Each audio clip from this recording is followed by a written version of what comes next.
Morning, everybody, and welcome to this Thursday morning webinar. My name is Chloe Tetro. I am the coaching lead here with Ready Care.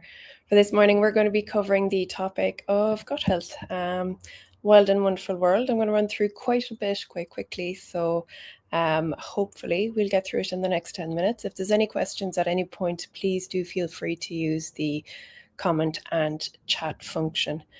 So for starters, what is gut health?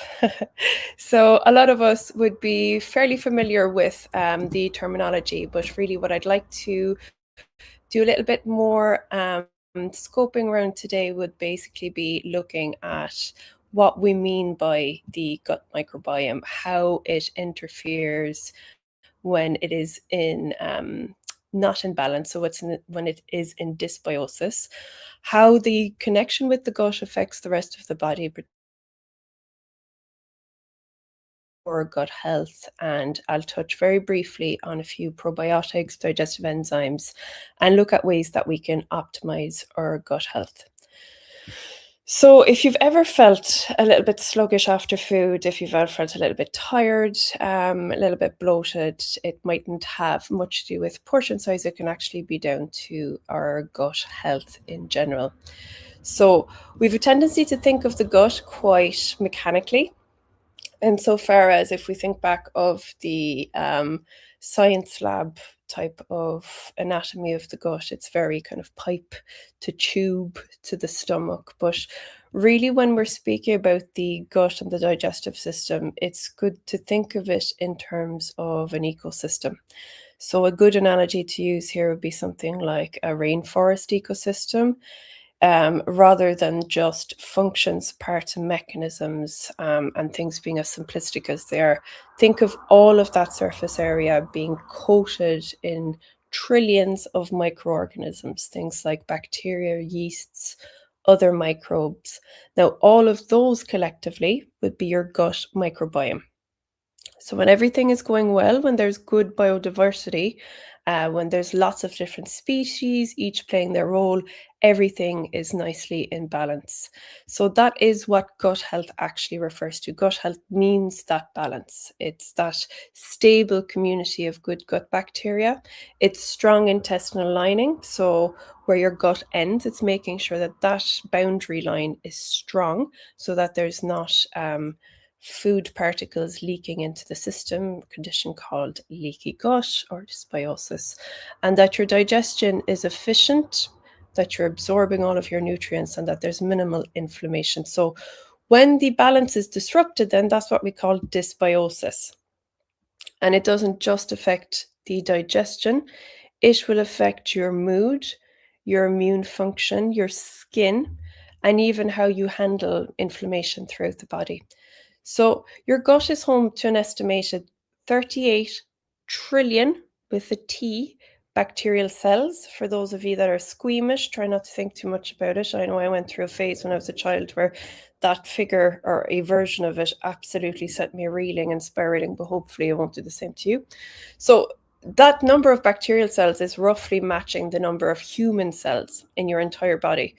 So if you think about it, you're about half and half. So your gut microbiome contains around 150 times more genes than the human genome itself. So it's essentially a second gene library working with your own. Now, all that to say, not just to freak you out, although if you are, that's okay too, but really just to show that it is absolutely hugely important. A healthy adult gut will host anywhere from several hundred to over 1,000 different bacterial species, and that is super normal. When we talk about probiotics, we're going to be talking about 3. So do know that there's an awful lot going on in the gut. Most people carry a core set of a few hundred in their own meaningful levels, and those are the ones that will influence the overall health and immune system of the body. So the gut lining, that thing that is your boundary line where your gut is, if you were to unfold that, I'm really coming in with the disgusting visuals today, that surface area is compared to that of a tennis court. So that's telling you really how much real estate is involved in digestion and absorption. It's gut-brain axis, which you may or may not have heard of. So the gut-brain axis, your gut and your brain are in constant two-way communication. So one speaks to the other, receives, one speaks to the other, receives. It's not just the brain to the gut, brain to the gut, brain to the gut. And they're doing that largely through what's known as the vagus nerve, along with hormones and different immune signals in the body. So roughly about 90 to 95% of your body's serotonin, which you might know as the neurotransmitter that's linked to good mood, to well-being, things that set off serotonin make us very happy. That's produced in your gut, not your brain. So 90 to 95% of your happy neurotransmitters linked to your mood and well-being, they're in your gut. So that's why things like chronic stress can upset your stomach. If you're nervous about something, it affects the stomach. Why gut inflammation is increasingly linked to anxiety, low mood, brain fog. It is that two-way street. So common signs of poor gut health. Obviously, it's going to be digestive discomfort. So things like bloating, gas, irregular bowel movements, discomfort after eating, fatigue or brain fog, especially after meals. So if you feel tired after a meal, that isn't particularly normal, by the way. That can be a sign of things in the gut not quite going how they should be. So sugar or carb cravings that feel hard to control. Normal to have a little bit if we're super stressed, a little bit if we're super tired. But if you find yourself like an absolute sugar or carb monster, it's often linked to certain gut bacteria that thrive on that sugar and will drive cravings to have more of it. So skin issues, weirdly enough, things like eczema, psoriasis, breakouts, sometimes like acne, can be linked back to gut health. Now, frequent illnesses, so 70% of your immune system is actually in your gut. So when your gut's a little bit all over the place, and that could be because you're chronically stressed and because your brain is speaking to your gut, the immune system would be largely in the gut, which is why it's important for those of you with children to be mindful as their immune system is growing, that their gut health is nice and strong. So if you have things like mood fluctuations as well, that can tie back to that brain-gut axis. So if you're taking the box for a few of those, it doesn't mean that there's anything crazy, serious, horrible going on, but it's a good signal that your gut health ecosystem might be a little bit out of balance and could do with a little bit of support. Now, in terms of popular support, you may have heard of probiotics. So probiotics are live, beneficial microorganisms, bacteria, that when you consume them, help to support that balanced gut ecosystem. Now, not all probiotics are the same. Different strains do different jobs. You don't need to memorize them. As I said, there is loads out there. A good rule of thumb is to try to get a multi-strain. So there's lots of different probiotics on the market that do multi-strain. But a few that I'll touch on very, very briefly are Lactobacillus bifidobacterium and the one I love, Saccharomyces boulardii. So Lactobacillus is one of the most studied groups, commonly associated with supporting digestion, helping break down lactose and supporting healthy vaginal and gut microbiome. So it's absolutely brilliant. You can find it in dairy like live yogurt, unsweetened kefir, fermented vegetables, sauerkraut, kimchi, etc. Very easy to pick up in a little probiotic jar as well. So bifidobacterium then it tends to dominate in a healthy large intestine, and it's associated with supporting that gut lining. So if you have anything like leaky gut, if that gut lining has, if you know that there's an issue there, that's the one really to go for. It's brilliant for easing bloating. It's brilliant for supporting immune signaling. Now, you can also find that in fermented dairy and some supplements, and then Saccharomyces boulardii that I absolutely love. It's beneficial yeast rather than the bacteria. Don't let that put you off. It's absolutely brilliant for people that get constipation, diarrhea, bloating after antibiotics, which is a really crucial time to mind your gut health, because of course antibiotics, they don't care if it's good bacteria, bad bacteria, they're all getting vamoosed. So if you're looking to repopulate your gut, I would strongly recommend a multi-strain probiotic and live food sources like fermented foods, like live yogurts. And then digestive enzymes, which again, I'll zoom through quickly because we're getting over our mark here. Now, digestive enzymes are absolutely brilliant if you know that you have huge difficulty breaking down certain foods at the moment, because you may have gone through a period of using lots of medication, lots of antibiotics, steroid use that could have played a little bit of a number on your digestion. So digestive enzymes basically are things that you eat, are little, you get them as capsules. You have them before your food. They're in the gut ready to go, so that when your food comes in, they're basically helping you to break it down. There's a few there I've popped up on the screen, things like amylase, protease, lipase, lactase.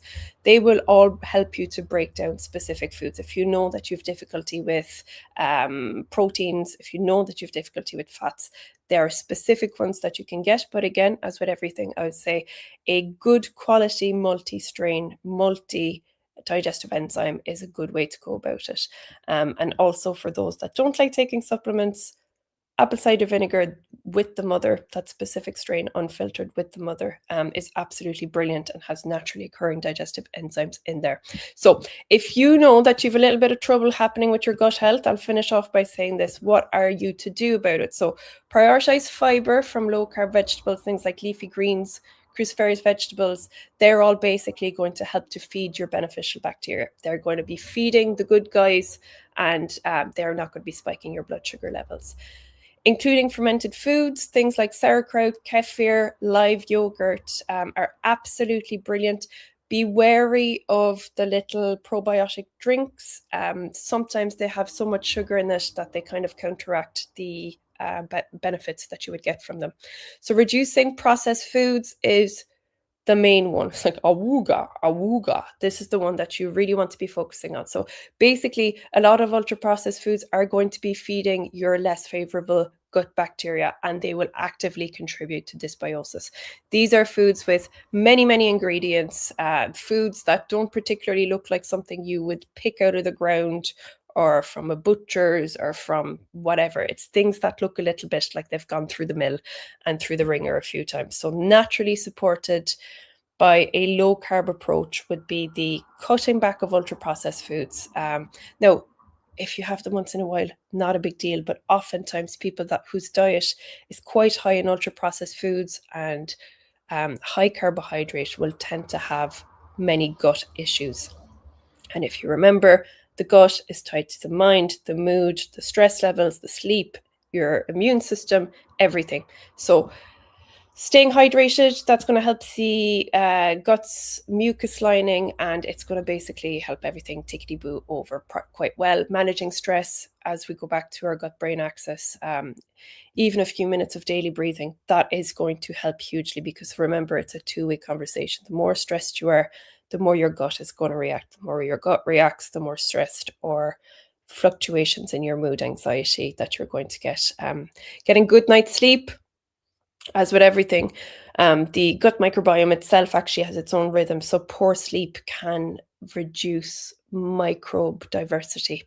Now, if you recognize these things, and I'll finish off with this, speaking like an auctioneer. So start to notice patterns. If you're going, okay, this sounds a little bit familiar. I have been on heavy duty medication, or I have been having a period of stress, or I have been having a period of time where my diet isn't as good as I want it to be. So you're noticing certain things are happening in the gut that don't usually happen. Keep a very simple food or symptom log for a week or two. I promise you, you will not regret doing this. You don't have to make it very intricate or involved. Basically, just have something written out so that you can start to pick out patterns which you're going to be able to see. You're going to be able to know what food you ate, how you felt a few hours later. So patterns will jump out quickly, and they are brilliant information for you to have. Step 2, one change at a time, please. If you're introducing something, give yourself a week or two before you decide whether it's working or not. If you put too many things all at once, you're not going to know what's working, what's not working. Now, that can become very expensive, particularly if you're getting supplements. So I would say try something at 1 week at a time, 2 weeks ideally. Give yourself a little bit of a period of time, write down how you're feeling, and address the basics before going straight for supplements. I spoke of supplements because that is part of the conversation around gut health. But before you go buying the most expensive multi-billion Daphilus, the most expensive digestive enzymes, make sure, this is going to sound very silly, but trust me on this, you are chewing your food properly. If it's not liquefied enough, it is obviously going to be harder for your gut to break things down. So eating without rushing, eating without multitasking, stay hydrated, keep your stress levels to a minimum, and try to get as many whole foods as possible. The targeted support, bring it in if necessary. If you're going through a period of time where you say, look, I have fluctuations, constipation, diarrhea happening on and off constantly. Saccharomyces boulardii, that one that I mentioned, is absolutely brilliant for that. But one at a time with those. So know when to call a professional, reassess periodically, the normal type of stuff. So gut health really comes down to a balanced microbiome, good digestion, enzymes and bacteria doing their jobs quietly in the background. You basically want to forget about the fact that your gut is doing its thing. Right, I'm doing my thing a little bit over my time as per. But look, I hope you found this helpful. If you have any questions, as usual, give me a shout, and have a lovely day. Bye now.